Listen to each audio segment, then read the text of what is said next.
Good morning to our wonderful audience and welcome back to this special edition on the South African political landscape and growth prospects. As per usual, you are welcome to ask questions in the Q&A box during the session, and I'm sure that there will be a lot of questions today. We will try to cover as much of the questions as possible during the session at time allowing. It is my absolute privilege to welcome a man who needs little introduction, the editor of MoneyWeb, anchored to RS here, Geld Sake, award-winning political and economic commentator, Ryk van Niekerk. Ryk, it is a great honor to have you on our session today, and we thank you for your time. Ryk, we frequently have questions from our audience who are mostly intermediaries on SA's economy and political landscape, hence the reason for our session today. I want to open dialogue with you by maybe starting with the ANC's 55th National Conference held in December, which you also attended. In mid-December 2022, Ramaphosa was on the verge of resigning, only to walk out victorious a few weeks later from the Nasrec conference. This means that he has new legs to implement his policy reform and strengthen key institutions like the MPA, SARS, and the Hawks. But in a party that appears to be broken, does he have sufficient support to continue on this path? And more so, what about his integrity, given the recent Pala saga? Thank you, Ryk. Let's start with the conference. Yes, as you've said, in November, the president wanted to resign. And then apparently, Gwede Mantashe had a discussion with him and he had a change of heart, and he stood, and then he emerged with the biggest majority support since Thabo Mbeki. And that places him in a massive, very big power position. And that I think is critical. I think it's a much stronger position than he had after the previous ANC conference. And the question will now be, and hopefully, well, I don't have the answer. It's in his, he needs to step up. But the question is, will he use that very powerful position to affect the changes we so desperately need? Those changes he actually put on the table himself. He wants to see certain reforms and he wants to see the economy grow. But as we've seen previously, I think his inability to do it reflects very, very badly about, his success during his first term. And as much as I wish he would accelerate the implementation, I'm not overly confident that we will see significant changes in the economic landscape and government's management thereof in due course. And I'll get to, when we speak about Eskom, which I'm sure we will, I'll address some of the bureaucratic, excuse me, the bureaucratic structures in place which limits the implementation of good policy, which in some cases the ANC actually has. Now, so yeah, coming out of the conference, I think his position is very strong. And just ironically, I also think another individual who came out very, very strong was Gwede Mantashe. He receives the third most nominations for the position as chairman, and he got the nod with a small majority, I must add, but definitely his position has improved. I think many people expect that he will be removed as the Minister of Minerals and Energy, and I think that position he is in will make it very, very unlikely unless he is deployed to another very important portfolio. So, and I know many people regard him as the worst Minister of Mineral Resources and Energy, especially if you look at the energy side of his portfolio, he's done virtually nothing over the past few years. And then Pala. Yes, I'm very, very concerned. I know there's a lot of political elements attached to the way the charges were laid.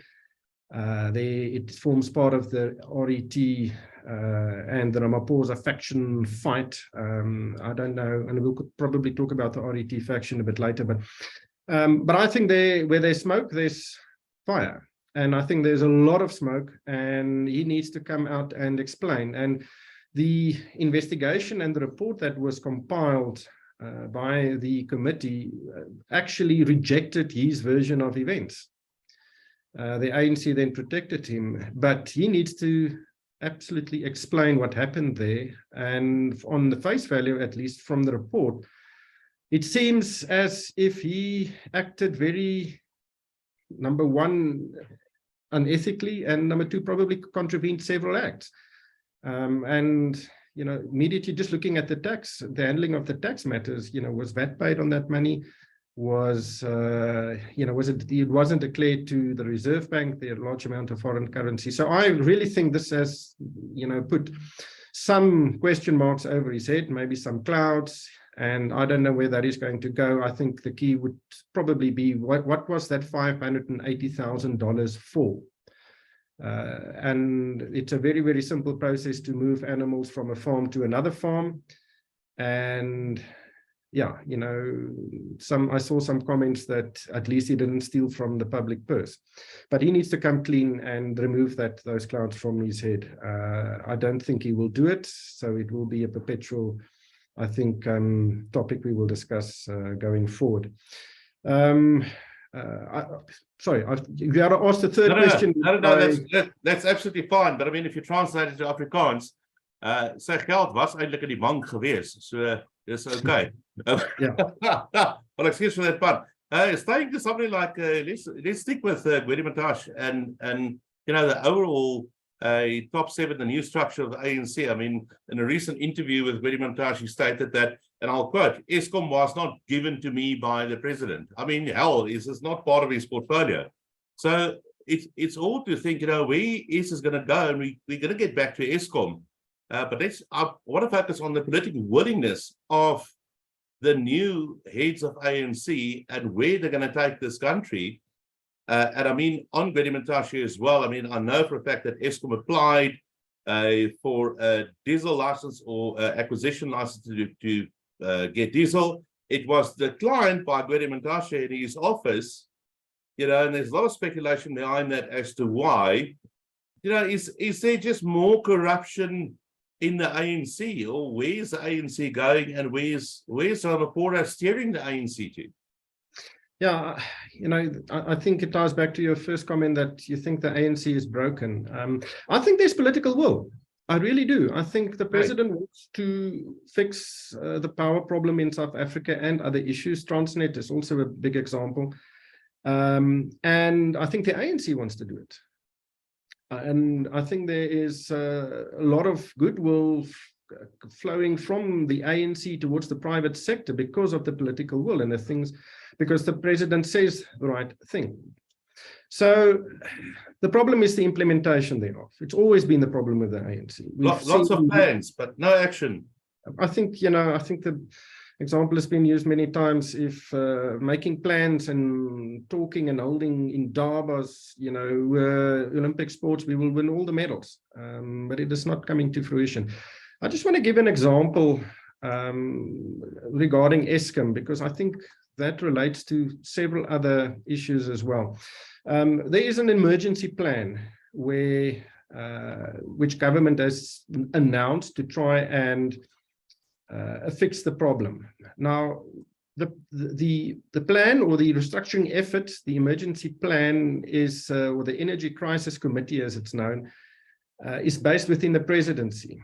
But within that committee, there are representatives of Treasury, Operation Vulindlela, the Department of Energy and Mineral Resources, the Department of Public Works and Infrastructure, the Department of Trade, Industry and Competition, Eskom, the REIT Office, NETLAG, NERSA, and then there are some individuals also on that committee. So if that is the structure and the parties that need to have consensus about what needs to happen, it won't happen, and that is typically the case.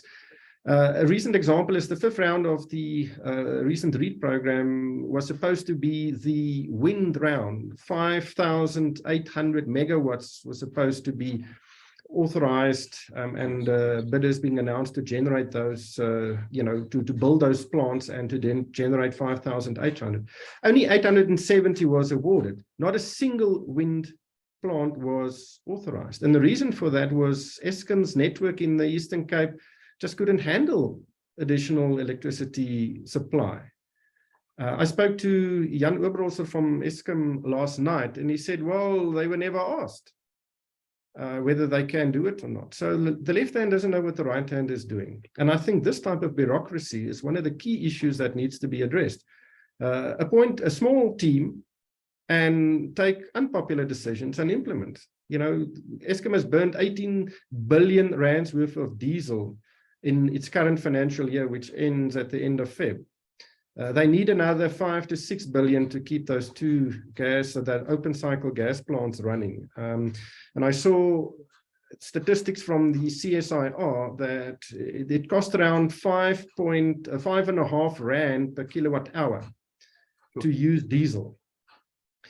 But the cost to the economy is around 85 rand per kilowatt hour. So it's a no-brainer.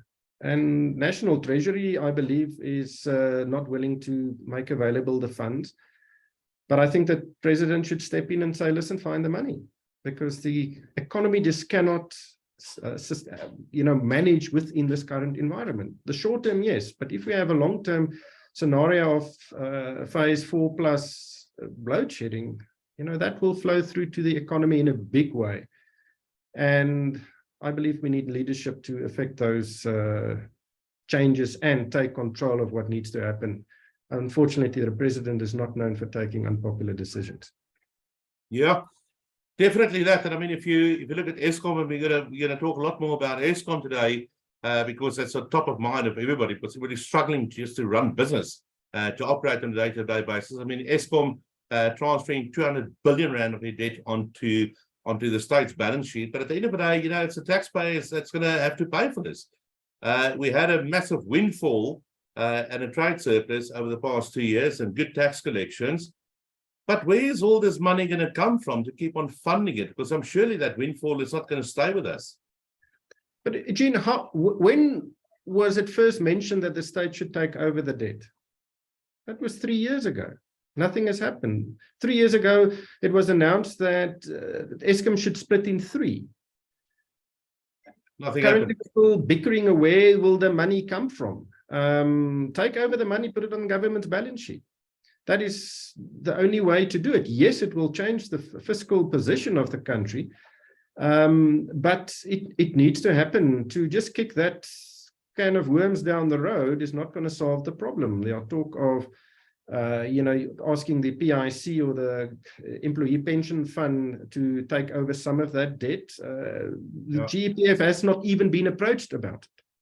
Now, I don't think that is a good idea to get pension money to fund it, but it needs to happen. And the key there is we need the transmission network to be independent, because currently Eskom is both teams playing on the field. They are the line judge, referees, as well as the main referee, as well as the TV referee, and they can do what they want. We need an independent transmission company to buy electricity from whoever can supply it to that network. And that is private sector, Eskom, whoever.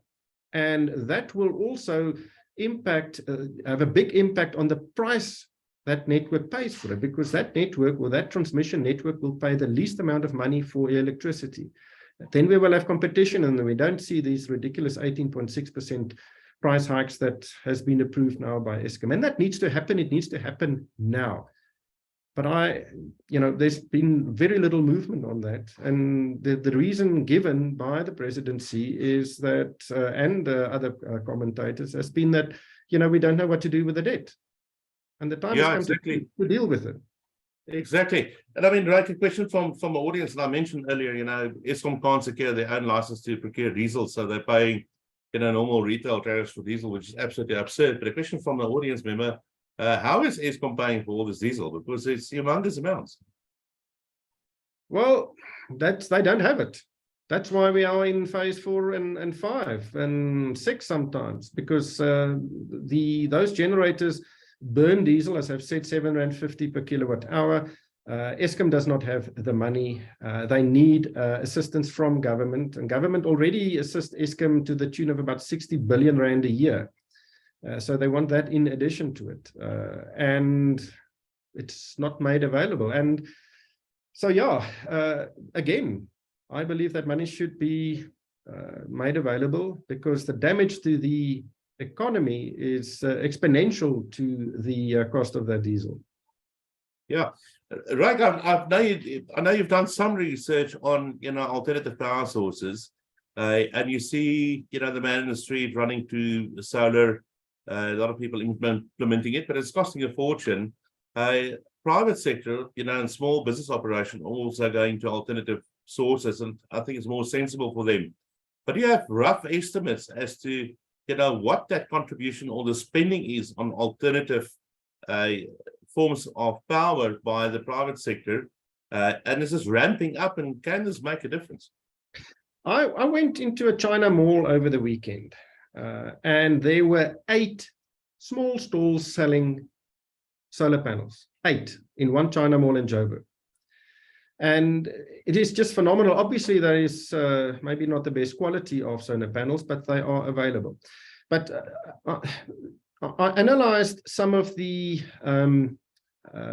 import statistics from which SARS publishes regularly, and between 2009 and 2019, that's a 10-year period, the private sector imported 1.5 gigawatts of solar panels. Solar panels with a capacity to generate 1.5 gigawatts.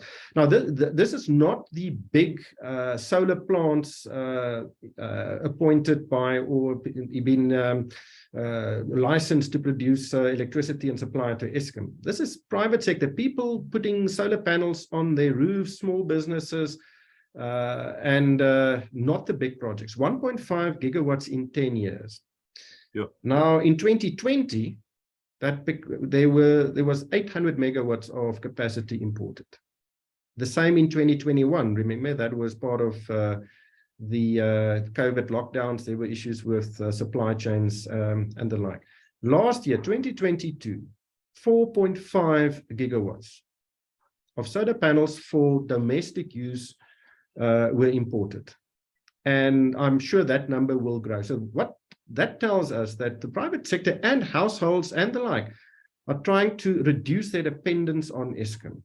That not only reduces capacity, generation demand on Eskom's side, because people use less electricity. It also represents a significant investment, unfortunately not the most productive investments, because that could have been used to expand businesses and the like.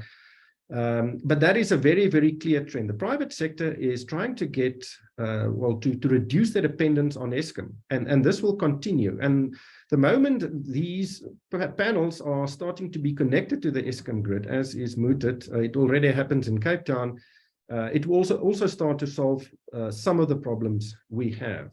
So the point here is the ball is not only in Eskom's court. The private sector and households and people in South Africa are doing something about it. And I expect that this will start to make a significant difference from this year going forward, especially if this year we see another 4.5 gigawatts of electricity. Just as an interest, Eskom's capacity is around 45 gigawatts. So 4.5 gigawatts is 10% of Eskom's capacity. Now, obviously, those solar panels do not generate that every single day, but it is very significant, and I think you can see the trend. Exactly. So there is some light at the end of the tunnel. Again, excuse that pun. Last question on Eskom, because we've got a lot of other stuff to cover. But again, we're back to Gwedi Mantashe. He made the comment, that Eskom is agitating for overthrow of the state. I think, that was a reckless comment to start off with. And shortly after that, we saw the resignation of Andre de Ruyter. Was there more to it? I mean, why did he resign? What is the story behind the story? Well, if your boss tells you, listen, you are committing treason, and then the president, who is your boss's boss, keeps silent, what are you going to do? It is as simple as that. If you don't have the political support, and I guess I wrote a column on it and I called the president a wimp, because that is exactly what he is in this context. He had no other choice. If he doesn't have the political backing, he just cannot do his job. But there are many conspiracy theories. I met with him shortly after that. And the only thing he talks about is the level of theft and corruption within Eskom, which is totally out of control. And as part of that comment Gwede Mantashe made, he also said it seems as if Andre de Ruyter is more of a policeman, and that's why we need an engineer in there to fix Eskom. And I think that is a very, very important point. You know, why would he just refer to being a policeman? I think he's a very, very capable manager.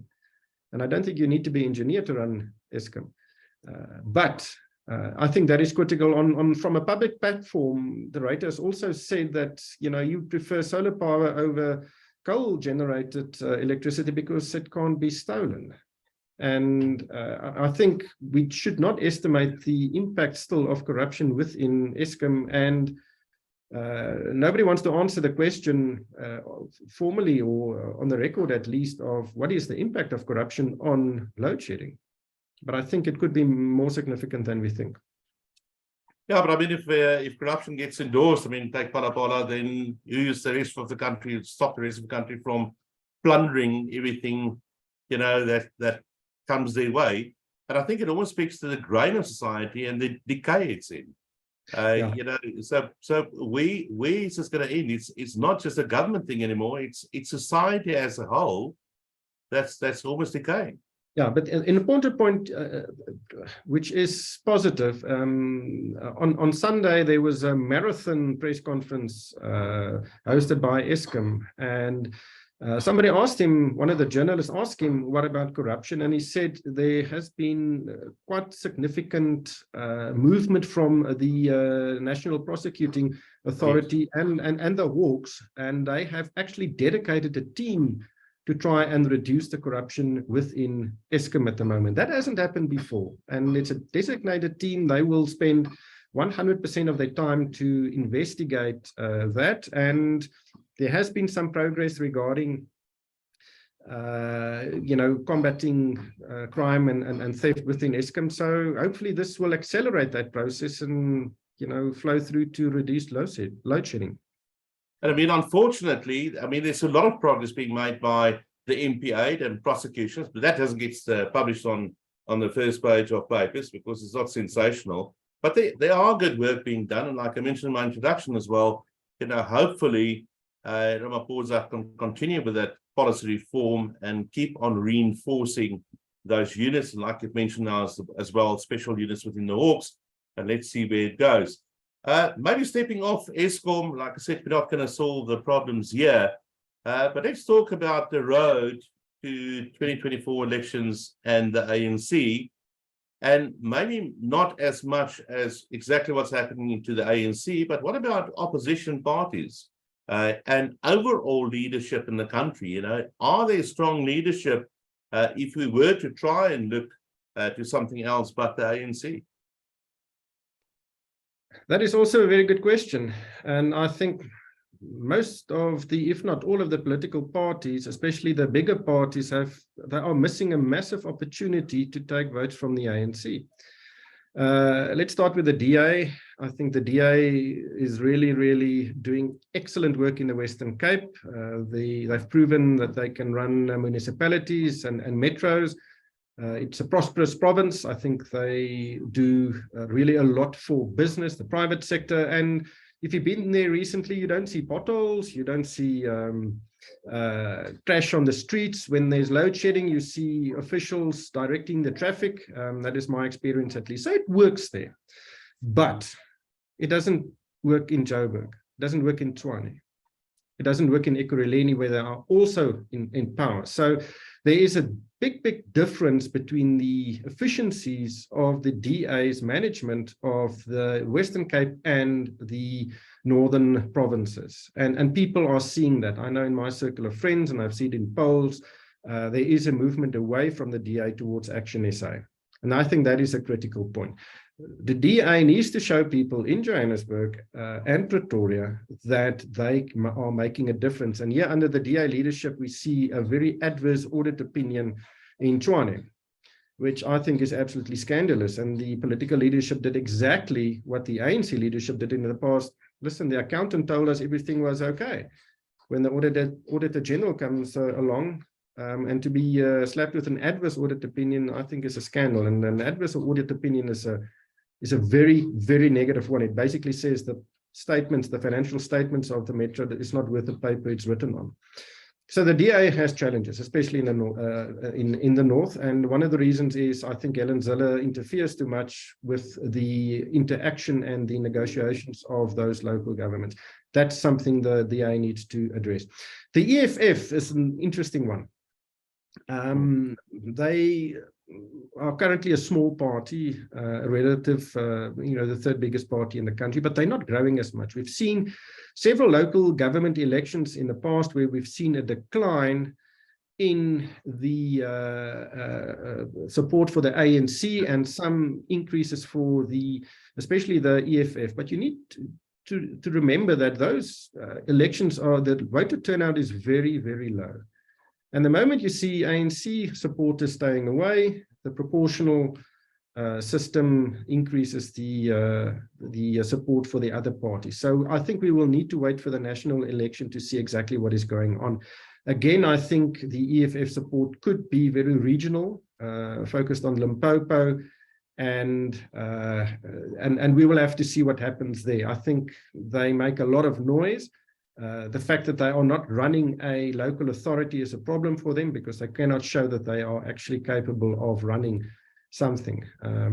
So that will be interesting. Another interesting one is the EFF, or not the EFF, the IFP rather.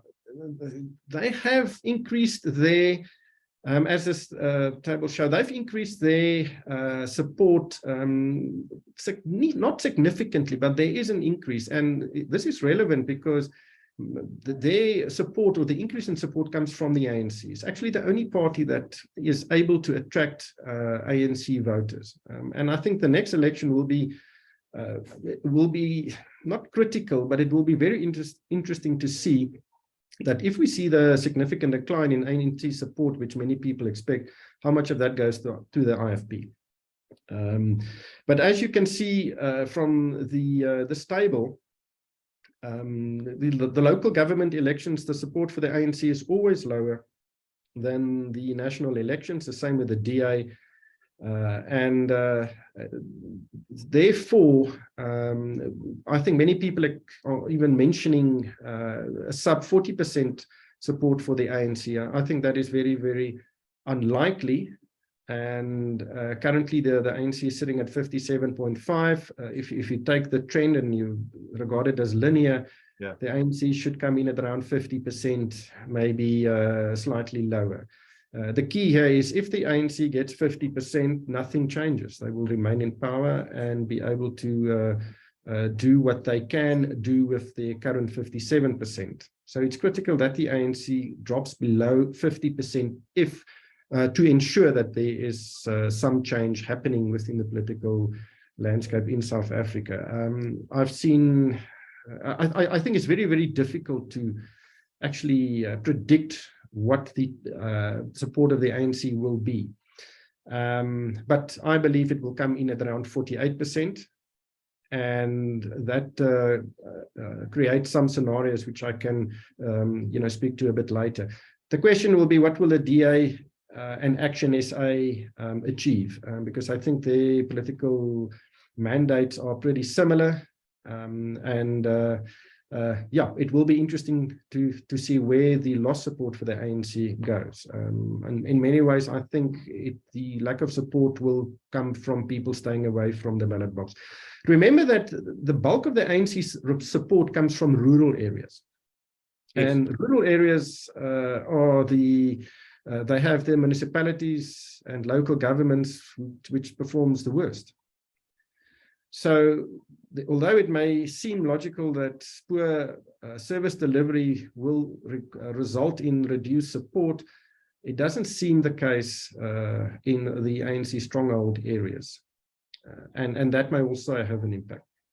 Yeah, Ryk, I mean, if they were to drop below 45, I mean, it does imply a coalition government. And I mean, the DA has been actively campaigning for coalition governments, but we've seen, like you've mentioned, here up in the north, our coalition governments really doesn't work. But if they were to go into coalition, it will have to be one of the bigger parties if below 45, so either the DA or the EFF. In your opinion, if they had to side with someone, who will that be? That's a good question, and I don't think it is. There's a straightforward answer. It will also depend on the support the ANC receives. If it's slightly below 50%, they will probably partner with the rats and mice parties, the 1 or 2% parties to get over the 50% mark. That has happened in eThekwini, which was pretty much a disaster because the small parties demand senior positions and the ANC is not always supportive of that. And then, you know, they can work with the EFF, but I think there is no appetite from either party to do it because they have significant policy differences. That I think is pretty unlikely. Coalition with the DA, I don't know how the DA will sell it to their voters because the DA's actions currently is very much to attack the ANC. And I think that has I think that will attract some voters and support for the DA because I think there's especially from the private sector and the middle class, some aversion towards the ANC, some aggressive opposition. So I don't think the DA will become partners. I think it could be very damaging towards the party. But there's another interesting dynamic. The ANC could partner with the IFP. If they become a party of around 45% and the IFP receives around 7-8%, which I think is realistic, that pushes them over the 50% mark. And the IFP is, you know, they are closer to the ANC, I think, than many other parties. There could be some horse trading. The ANC could give the KZN to the IFP to run. Although such a coalition would not be all that bad. It will virtually immediately end the debate on the expropriation of land, with compensation or not, and it will also allow the state to work closely with the private sector. So that is a scenario. I don't think it will, well, I don't know if it will play out, but I'm sure it will be on the debating priority list. It could materialize. Yeah, I mean, KZN is very interesting after the Congress. I mean, with Carl Niekerk has been expelled. Nobody from KZN in the top 7, you know, it's a dynamic in the ANC. I don't know if one should read more into it, but it might be changing. So partnering up with the IFP, getting their feedback in KZN. Maybe just a couple of questions from the audience. Again, you know, it speaks to coalition governments, DA working extremely well in Western Cape.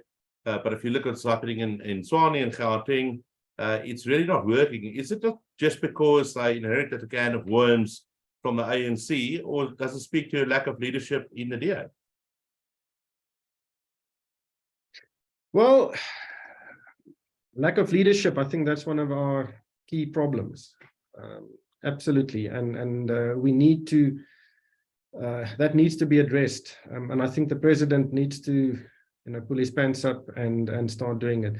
But, you know, Carl Niekerk, I think he's an absolute idiot. I don't think he's relevant at all. I think the main players within the RET function is Jacob Zuma, Ismagashule, and people at that level. And it will be interesting to see whether they take more action. I think they, you know, I think Pala Pala was their last type of ammunition in the chamber. We'll have to see. Don't underestimate Jacob Zuma. He is a very, very smart man. Ismagashule also. So I think the result at Nasrec may indicate that they've lost a lot of power and authority, and we will see how that plays out. But it will be a challenge. So yeah, it will be interesting to watch. And again, the president has the mandate, received it from the ANC to take steps. The question will be, will he do it?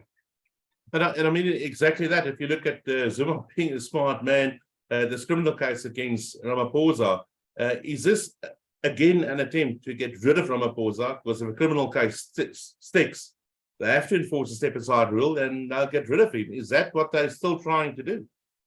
Well, it's not a political issue anymore. The ANC protected him in Parliament. He survived the vote or the acceptance of that report. So now the ball is in the hands of the prosecuting authorities. And the one there I think may be quick on the trigger would be SARS. There were definitely some tax breaches or not adherence to regulations, especially VAT, which is a very, very simple and uncomplex taxation in South Africa. And we'll see what happens. Also, the non-declaration of the foreign currency. We will have to see what the Reserve Bank does about that. So I think that may remain a risk for the president, and well, we have to see the outcome. In his, from the criminal prosecuting authorities, that wheel is turning very, very slowly. But again, his future depends on those institutions and how they analyze and what they found in their investigations. So definitely that could play a role as well. The wheel is turning, frustratingly so for a lot of us, but at least it is turning. Ryk, I've taken a hell of a lot of your time, so very, very last question. One of my colleagues actually phrased it very well, and it's something that people like me and you and our audience out there think about day to day. And ultimately, how do you do any kind of scenario planning as an individual in South Africa or somebody that runs a small private business? Where is growth going to come from South Africa, and how do you plan for the future? Well, let's start with the economic situation. The expectation is that South Africa will grow by around 1.2% this year. Now, the first thing is the fact that our economy is still growing, I think, is nothing short of a miracle. Because it's like, there are so many headwinds for our economy, load shedding, most definitely bureaucracy. With Transnet, we haven't even spoken about. We've had the lowest export of coal and iron ore since 2001 last year. It is absolutely crazy. And there needs things to happen. So within these constraints, the fact that the economy is growing is, I think, commendable, and it just shows you the resilience of the economy. Where will the growth grow from? I don't know. I think it will depend on many, many factors, many of them external. I believe the price of oil and inflation will play a significant role. If we see an international slowdown, we should see a reduction in the price of oil. That will reduce significant production costs for many of South Africa's industries. We are currently seeing a good performance by the financial services sector. The financial services sector is the biggest economic sector in the country by a mile. So hopefully that can add some impetus in economic growth. Again, how do you plan in such an environment? I think it's very interesting, the disconnect between the performance of equity markets, and especially our bond market, and the growth prospects for our economy. Now, obviously, the equity markets isn't a barometer of economic performance, but that I don't think it's been ever so disconnected as in the past. For example, the bond rates. A year ago, the 10-year bond was at 11.11%, and currently it is 9.86%. It is an improvement of 1.3 percentage points. And I think that is nobody expected that. Obviously, we did increase interest rates, but it does indicate that there is still investor support for South Africa, especially in the bond market, because it does offer value. And I think if you look at the bond market, that is maybe a better barometer of investor confidence in South Africa. So if you look at from an investment management perspective, scenario planning, I'm not an investment or an advisor, but I do think the old adage of diversified portfolio that obviously comes into play. The Regulation 28 provision of foreign investments has increased to 45%. I think that is more than ample. And then if you look at the JSE, most of the big companies, the majority of their operations are offshore, and I think that is part of the reason why the index or these companies have performed so well. So I think it's slightly more difficult to do now than in the past. Sometimes if you are economically and politically skeptic or the skeptic of the situation in the country, you may miss runs like you've recently seen on the JSE. And I think the fund managers maybe should take responsibility or, be bold in their asset allocation, not only looking offshore, but there are opportunities here. But yes, I think it will be very, very difficult. Fantastic. On that note, Ryk, I've taken a hell of a lot of your time. There's an awful lot of questions from the chat room. We should really look or consider of doing these kind of sessions more frequently with you. I think it's very insightful, very interesting. A hell of a lot of topics that we didn't cover. But I think the nuts and bolts of it, we are moving in the right direction, slowly but surely. South African Reserve Bank doing phenomenal work in protecting our currency, and also if you look at where we are with inflation, ahead of the curve with a lot of your developed markets.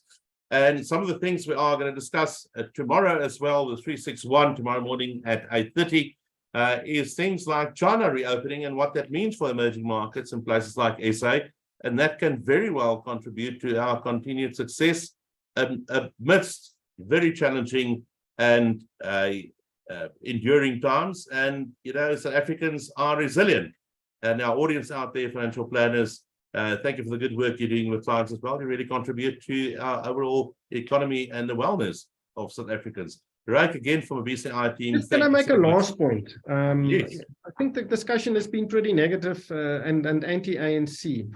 But there are a few positives we are seeing happening, and the bulk of it flows from the ANC inefficiencies. We are seeing a lot more interaction between the government and the private sector. Electricity generation is a big example. I don't think Eskom will ever build another power station again. The generation of electricity will come from the private sector, especially if we do see a transmission company coming online. We're seeing it from Transnet. Private operators are allowed onto Transnet infrastructure, something that was unthinkable a few years ago.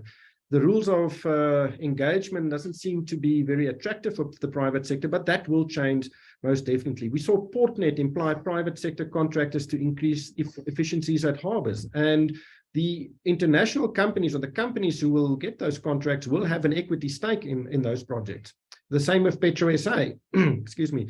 They've just recently invited private sector participants or companies to pitch proposals on how they can reignite the Moscas plant there in the Southern Cape, where it's a massive refinery, but it's standing idle. And we're also seeing the rebuilding of institutions, and that maybe is Cyril Ramaphosa's biggest legacy at the moment. We're seeing reforms at the prosecuting authorities. We're seeing good work at SARS. The Reserve Bank remains strong. We see the entrenchment of the independence of the legal system. So there are things happening, and for the better. And it shouldn't be, you should not, miss these developments because of concerns about decisions not being taken at the top level to implement some changes. There are things happening, and hopefully they have an impact, a positive impact sooner rather than later. Very good last point, Ryk. I really appreciate that. And we'll continue to follow you on MoneyWeb and look at RSG Geldsaake. Again, thank you for your time. To your audience out there, apologies for running over time. Thank you. See you back tomorrow morning at 8:30 with 361. Looking forward to having more discussions in the near future. Ryk, thank you so much. Thank you for having me.